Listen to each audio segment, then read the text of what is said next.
Ako ang host mo, si Oscar, at ito ang Ipasiyasat kay Oscar, kung saan magpapahalaga ako ng halaga ng presyo pinakapinagmamahalaang ari-arian.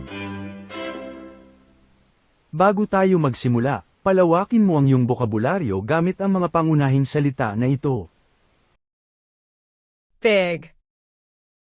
Breakfast. Sweet. Sweet. Ang tumatawag ngayon ay nagpadala ng larawan ng almusal. Siguro ito ay isang kakaibang pagkain mula sa isang sikat na chef na nagbibigay ng kakaibang halaga. Caller, magkwento sa akin ang tungkol sa almusal. Hello, my name is Maria. This is my breakfast. The pancakes are very fresh and sweet. The pancakes are very fresh and sweet. I'd like a coffee with my breakfast.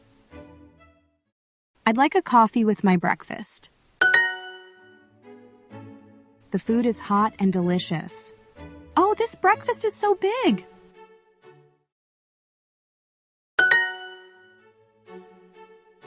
Isang normal na almusal lang pala. Mukhang masarap, pero hindi ito may kinalaman sa sining o kasaysayan. Ito ang Ipasiyasat kay Oscar. Hanggang sa susunod, mga kapwa kong tagapaghanap ng tesoro.